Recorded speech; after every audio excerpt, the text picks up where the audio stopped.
Alright, let's dive into the fascinating world of Moon-Saturn synastry, a celestial dance that shapes the emotional landscape of our relationships. This aspect, found in astrology charts, reveals profound insights into how we connect with others on an emotional level, especially concerning our deepest needs, fears, and the lessons we're meant to learn together. If you've ever wondered why certain relationships feel heavy, demanding, or incredibly secure, then you're in the right place. We'll explore the intricate interplay between the Moon and Saturn, unlocking the secrets to navigating this powerful combination. Now here's where it gets interesting. The core dynamic of Moon-Saturn synastry revolves around the emotional maturation that fosters a deeper understanding of karmic debts and conscious awareness. Think of it like this: the Moon represents our emotions, needs, instincts, and our inner child.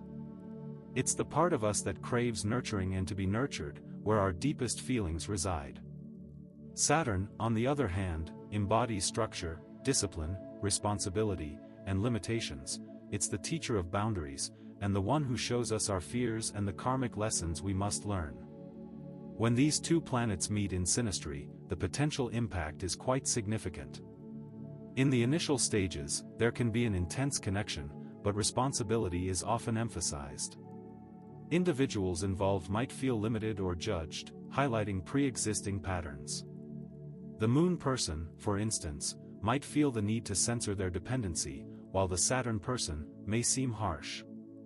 Consequently, the Moon can feel constrained, as Saturn's needs for commitment may seem paramount. Excessive censoring can, in fact, lead to emotional isolation, and the Saturn person can lose touch with the Moon's needs.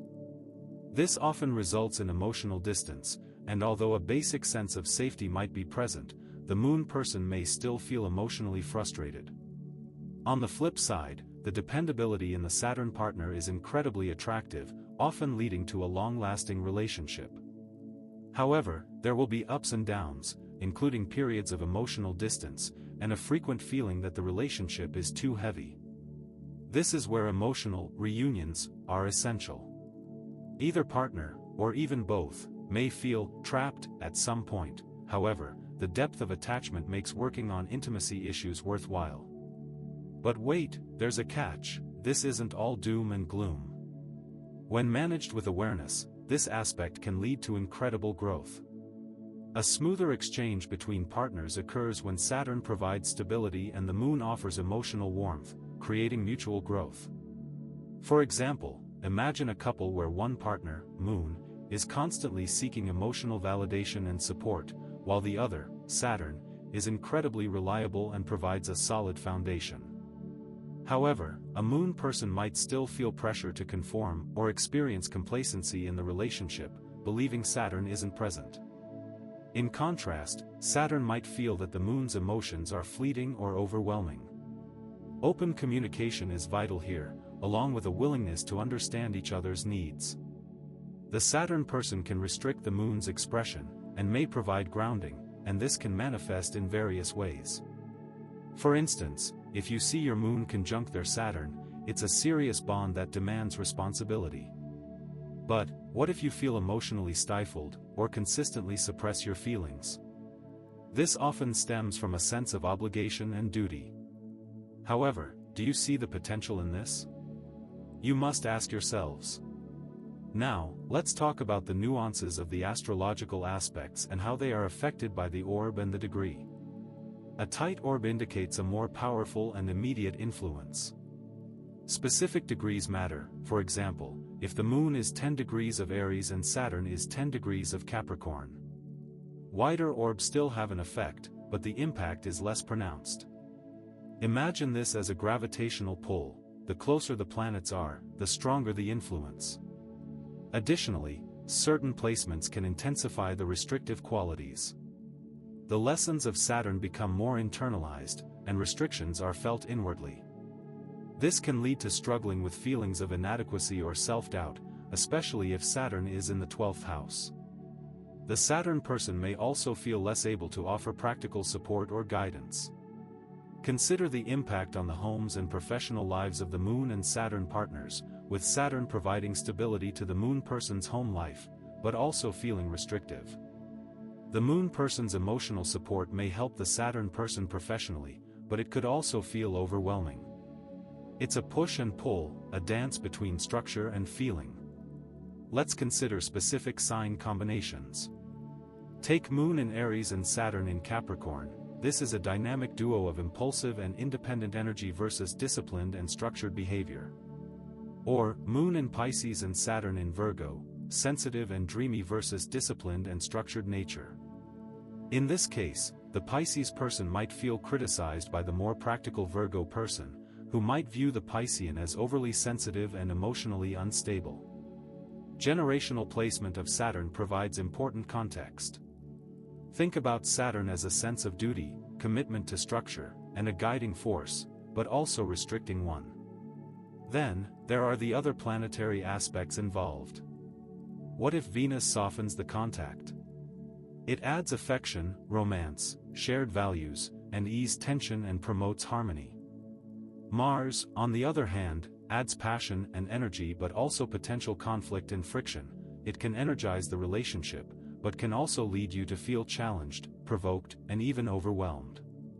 Jupiter expands and enhances, adding optimism, good fortune, and alleviating some of the heaviness, and it fosters generosity and mutual support. Now, let's break down how other astrological factors can influence the Moon-Saturn dynamic. Consider how these planetary bodies can affect our individual relationships. The vertex, if it conjuncts, it's a fated connection, like destiny is at play. Squares and oppositions are challenging but significant encounters that push growth. Lilith conjunct, intense attraction, shadow aspects revealed, and potential power struggles. Squares and oppositions reveal uncomfortable truths, boundary issues, and repressed desires. Chiron conjunction, shared wounds, opportunities for healing and mutual support. Squares and oppositions, painful triggers, feeling misunderstood, but potential for deep empathy and growth. And finally, stelliums and interceptions. If a Moon-Saturn aspect is part of a stellium, the themes of that sign or house are heavily emphasized. Planets in intercepted signs can feel stifled or repressed. Do you understand how this all works in practice? So, how can you make the most of a Moon-Saturn connection? Well, a Moon-Saturn hard aspect in synastry might be less challenging if both individuals have strong Saturn placements natally. They're familiar with these dynamics, and they have established coping mechanisms, and an understanding of Saturn's influence and need for emotional regulation, and thus can provide stability. This comes down to self-awareness, responsibility, empathy, self-regulation, and resilience. Think of it like this. 1. Practice active listening, a key aspect to understanding each other. 2. Use I statements to express your needs and feelings without blaming your partner. 3. Set clear boundaries, both emotional and physical, that are respected by both individuals. 4. Validate your partner's feelings, even if you don't understand them, showing empathy. 5. Schedule regular check-ins to discuss your relationship. Now, imagine a relationship as a house.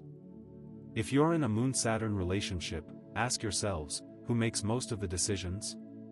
Does one partner's needs consistently take precedence? Does one partner control the finances? Does one partner dismiss or invalidate the other's feelings? Are both partners comfortable expressing their opinions and needs? Think about the parental role. Is there critical or controlling behavior, or is it overly dependent or resentful? This ultimately must shift to equals, and respecting autonomy and independence. Consider couples therapy, individual therapy, or emotionally focused therapy, EFT, or imago relationship therapy. Now, let's look at the potential outcomes. If the dynamic works well, you'll experience a sense of security and commitment. If it doesn't, you might feel emotionally stifled, as if your needs are not being met. In this case, the Saturn person might feel overwhelmed by the Moon person's demands or be critical or emotionally unavailable. You might feel feelings of rejection. This is how a smoother dynamic works. The Saturn person feels secure and supported, and there's an easier time building a lasting, committed relationship with fewer emotional clashes. To recap, the Moon person might feel the parent-child role and generational impact. The Saturn person can provide these things as well.